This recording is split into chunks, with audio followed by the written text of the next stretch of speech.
Many people in America wish they had prophetic gifts. They wish they could be mind readers. They wish they knew what their boss was thinking, and they wish they knew what their hot girlfriend would or wouldn't do for them. But the reality is God doesn't give gifts like that unless you've been seeking Him. If you're seeking the Lord's house, then you are thinking about other people and how to serve them the best, not from your perspective of what they need, but from their perspective of what they want. You see, your version of God may not be their version of God, but here's the truth. You cannot misrepresent yourself. You're sitting there being polite and kind and thoughtful and quasi-professional, but within that storyline, within your mind, you're not really listening at all. You're not gaining a thing because you refuse to hear, and you continue your own plan that is of goodwill this year. You see, we're heading into the end of December, according to my computer clock, but again, my computer has now been hacked over 6 months maybe since I got away from all of that. Someone heard my story and said, let's just do that. What fun that will be.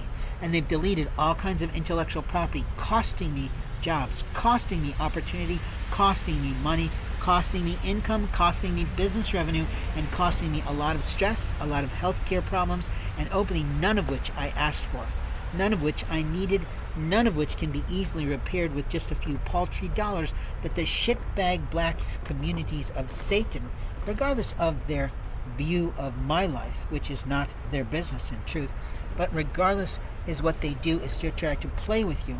To steal property values from a person who's homeless is really quite ill-will, don't you think?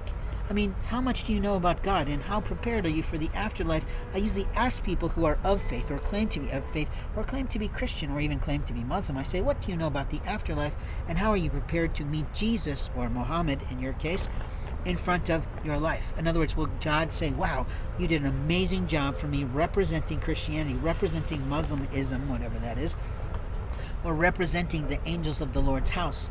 In other words, you've been loving and kind. In other words, you never cost anyone a dime. In other words, you never took away someone's rights. You never interfered with their mobility. You never took away their civil rights of going places to buy anything they like. You never did that.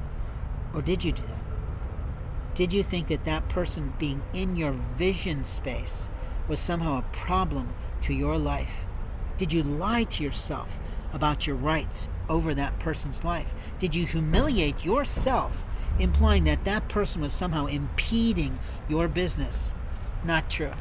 The people impeding your business are the people that I like to talk about with gentleness and kindness, but absolute truth.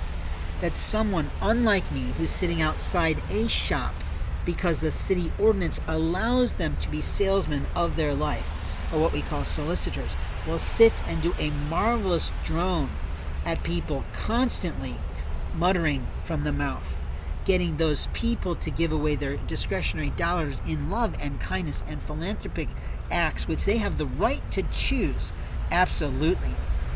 But what happens is that money does not go into the vendors in the shop until it's time for them to buy something to eat, them to buy something to wear, if they actually have that level of loyalty to the place out front of which they're sitting. Now, unlike me, they do that. So as you can see from both sides of what I've articulated, the marvelousness of the act of allowing them to be there, and that you're allowing people to eat.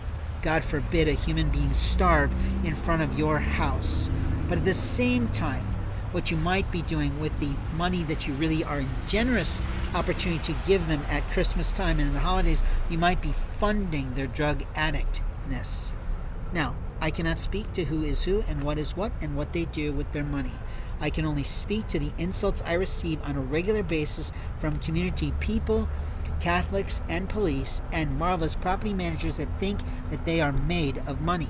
You see, at any time, someone can turn around from a huge conglomerate and sue you for violations of their code of ethics because their food is perfectly fine going to the mouth of someone who's homeless.